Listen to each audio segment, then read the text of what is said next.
Ouais, salut à tous. Hier, on a fait une maraude à Vintimille, on a servi 280 repas à peu près en 20 minutes. On aurait pu en servir le double.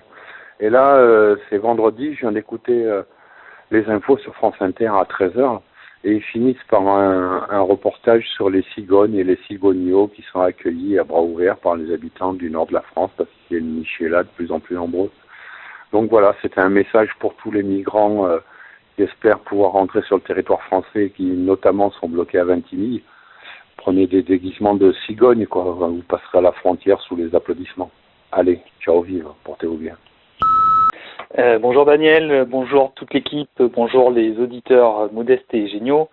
Je me réjouis, je viens d'écouter Là-bas fait des petits, le numéro 10, où en fin d'émission, il est demandé à ces jeunes ce qu'ils feraient pour changer la politique aujourd'hui. Et voilà, et quand on les entend avec cette sagesse alors qu'ils sont juste adolescents, la révocabilité de nos élus, s'ils font des bêtises, et d'autres idées, je les ai plus tous en tête, mais en tout cas, moi, ça m'a fait chaud au cœur de me dire que il y a peut-être plus de sagesse dans cette jeunesse que dans beaucoup de débats que l'on entend dans tous nos grands médias. À très bientôt, et puis à tous les jours en ligne. Quand les arbres s'habillent en dentelle de printemps, les yeux et le cœur goûtent à l'émerveillement. Oui, bonjour. Je viens d'entendre Monsieur Wurst qui représente Monsieur Fillon. Voilà, sur France Inter. Ils vont bien ensemble, ceux-là, avec toutes les casseroles qu'ils ont, comme ça, qui se ressemblent, s'assemblent. Non, mais voilà, Monsieur Fillon veut supprimer la pénibilité, rallonger la retraite à 65 ans. Bon voilà, écoutez, moi j'ai 62 ans, je suis fatiguée, usée. Et je peux même pas prendre ma retraite parce que de toute façon j'ai voulu m'occuper de mes enfants. Donc voilà, j'ai pas tous mes trimestres. Bon, ces gens-là, ils sont cul posés dans un bureau, ça va, c'est pas trop fatigant, même si je suppose qu'intellectuellement, voilà, mais enfin physiquement, comment on peut supprimer la pénibilité à des gens comme des maçons, etc., qui font des boulots vraiment pénibles. Moi, je sais ce que c'est que travailler physiquement. J'ai travaillé en restauration et dans la cuisine. Voilà, quand on a des coups de feu, qu'on travaille 12 à 14 heures par jour, un travail quand même dans la chaleur, etc. Je suis désolée. On n'a pas les mêmes chances de vie et de survie que ces gens. Voilà, mon père, lui, il travaillait dans un bureau. Il est mort à 99 ans. Voilà, il était il avait plus toute sa tête, mais ça allait quand même physiquement, quoi. Donc il est mort d'usure, mais à 99 ans. Voilà, c'est tout ce que je voulais dire. Donc ces gens-là, c'est facile, ils peuvent parler, ils n'ont aucune idée de ce qui se passe dans la vie des gens. Par contre, pour s'en mettre plein les poches, ça, ils sont toujours là. Voilà, merci pour les émissions et puis c'était Catherine de Loire-Atlantique. Au revoir. Salut Daniel, j'ai regardé la petite vidéo qui dure 4 minutes. J'attends le reportage que tu fais avec Fabrice Nicolino, qui j'ai lu ses petits bouquins, notamment qui est écologie, que tu l'avais reçu il y a quelques années.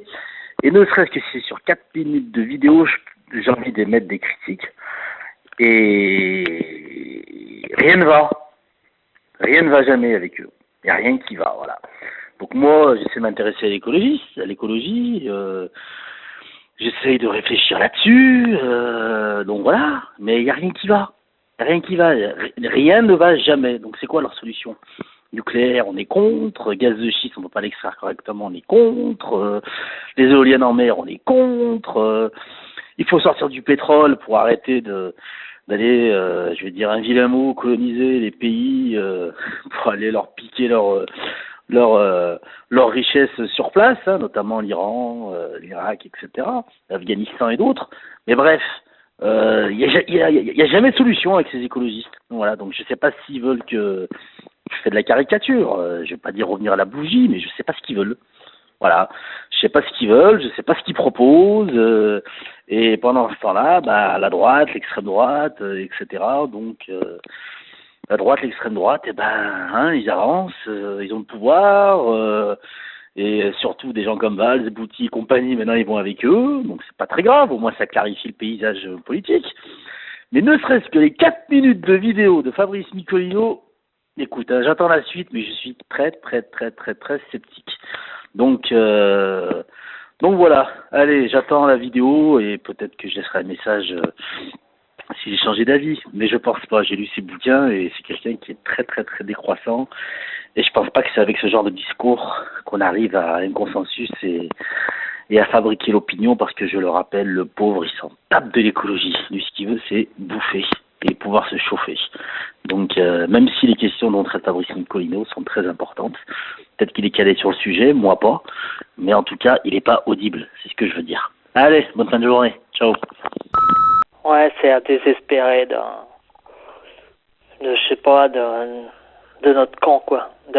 J'ai écouté le début de la vidéo avec Fabrice Nicolino et je me dis, mais ouais, ben Jean-Luc, il veut envoyer tout le monde à exploiter la mer, bousiller l'océan, exploiter les ressources maritimes. Sérieusement, mais tu crois ce que tu dis, Fabrice? Tu crois vraiment ce que tu dis? Moi aussi, je pensais que Jean-Luc Mélenchon, c'était un petit hargneux, en fait. C'était un méchant, Et puis, plus je l'écoute, plus je le regarde, plus je trouve qu'il est intelligent, ce mec.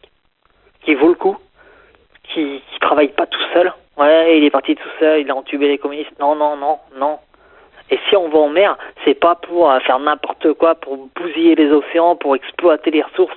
Non, c'est pas du tout ça. En tout cas, moi, je lui fais ce crédit-là. Ce mec-là m'intéresse. Alors, Poutou est génial aussi. Vraiment, mais Mélenchon, je le trouve humain. Jean-Luc, si tu veux venir boire une bière ici, t'es le bienvenu, quoi. Je suis dans l'Ouest, on arrivera à stopper si tu passes par là. En tout cas, si tu passes par Nantes, c'est clair que ça me ferait bien plaisir de prendre une bière avec toi, un verre de vin ou un orangina si tu bois pas d'alcool, quoi. Je fais un gros bisou à tous les AMG. Le mouvement de la France insoumise, c'est chouette. Bref, tu pousses vers l'humanité, tu pousses vers l'émancipation. Enfin, vous poussez, parce que t'es pas tout seul. Tout le mouvement. Et merci. Ciao. Ciao. Merci beaucoup pour tous ces messages, chers AMG. Alors, il y a eu un peu de turbulence sur le forum de la base J'y suis, dans les messages, suite à notre émission avec Fabrice Nicolino sur son dernier bouquin, autour de son dernier bouquin, Ce qui compte vraiment. Et cette turbulence, elle concerne ce qu'a dit Fabrice Nicolino concernant la mer, par rapport au projet politique de la France insoumise et de Jean-Luc Mélenchon concernant l'exploitation de la mer, en gros. Voilà, alors on est d'accord, on n'est pas d'accord, vous n'avez pas lu le programme de la France insoumise, d'autres disent oui, Nicolino il a raison, etc. Enfin bon, c'est un débat très intéressant, mais enfin qui mérite probablement des suites et des éclaircissements. Je voudrais en profiter là pour faire une petite mise au point sur les abonnements, ou plutôt sur les désabonnements. En l'occurrence, sur les propos de Fabrice Nicolino par rapport au programme de Jean-Luc Mélenchon. Certains disent, si c'est ça, moi je me désabonne. Ça arrive de temps en temps. C'est rare, heureusement, mais ça arrive de temps en temps. Je voudrais m'adresser à nos abonnés, à nos amis, à nos AMG qui ont recours à cette menace, voire à ce... Ouais, chantage, on peut dire chantage. Oui, je vais vous dire pourquoi. Parce que ça veut dire...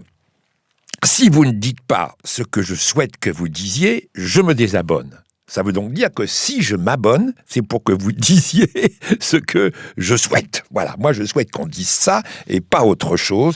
Et si vous ne le dites pas, eh bien, je me désabonne.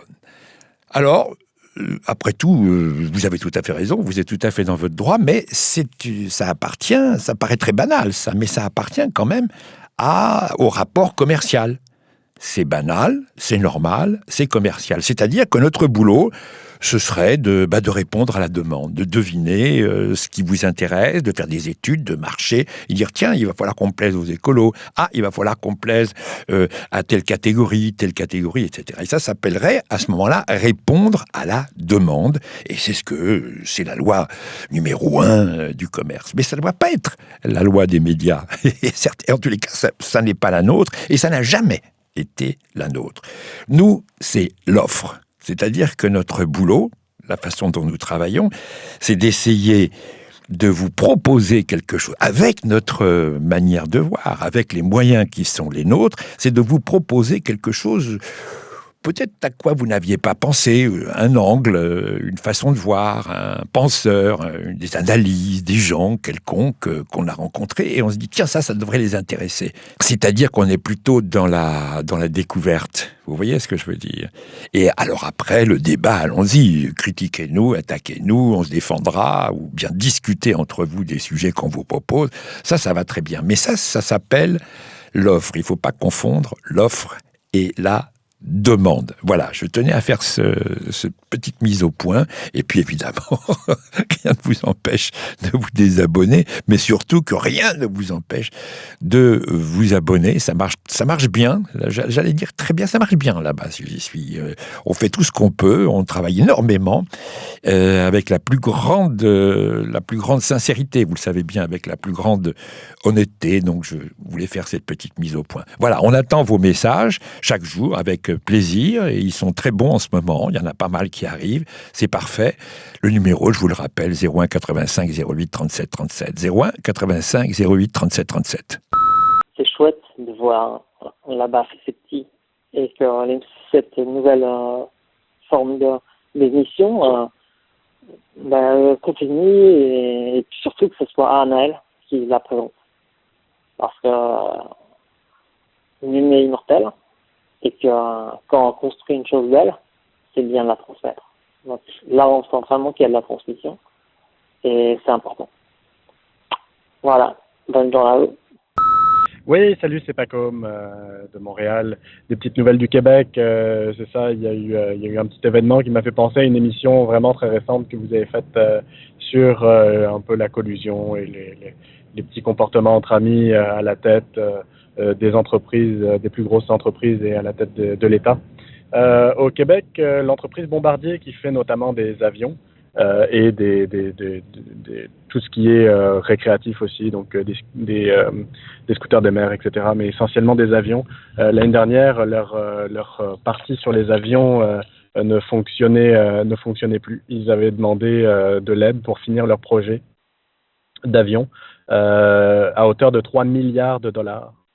Le gouvernement du Québec, le gouvernement du Canada, plusieurs fonds publics se sont mis dedans, donc ils ont mis 3 milliards de dollars, donc plus que ce que la famille Bombardier, qui est un peu l'équivalent de Dassault ici, avait elle-même dans ses fonds finalement, donc en fait finalement il est quasiment détenu à une plus grande échelle par des fonds privés. Donc c'était un prêt à 0%, ils ont demandé ça, et cette année l'entreprise va un petit peu mieux. Elle est déficitaire, mais elle va un petit peu mieux. Puis tous les dirigeants ont décidé de s'augmenter de salaire à hauteur de 50% de plus de salaire. Donc on parle de salaires qui sont entre 14 millions et 7 millions, si je me rappelle bien.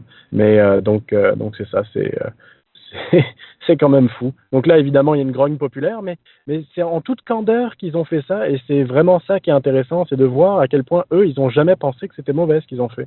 Ils ont juste fait ce qu'ils pensaient qui était normal, c'est-à-dire s'augmenter alors que on vient de les sauver de la faillite. Le gouvernement, l'État, les fonds publics viennent de les sauver de la faillite, et ils viennent de mettre à pied 5000 personnes. Ils viennent de virer 5000 personnes. Mais eux, ils s'augmentent de 50%. Voilà, donc c'est merveilleux. Allez, je vous embrasse, je vous en raconterai d'autres bientôt. Bye. Bonjour les AMG. Pour toutes celles et tous ceux qui veulent se marier un bon coup, c'est vrai que la poésie urbaine sur les murs pendant la manif ou les manifs contre la loi travail, c'est énorme. Frédéric Lordon en avait parlé, et vraiment ça fait plus que du bien de lire toutes les petites phrases et toutes les petites citations, pas citations, mais toutes les sentences à propos de la loi travail. Donc il y a 8-6, ma seule loi, 8-6 Bavaria, ma seule loi. Nique la police, Ariala, celle-là est pas mal. Hollande, on t'en veut pas, t'inquiète gros.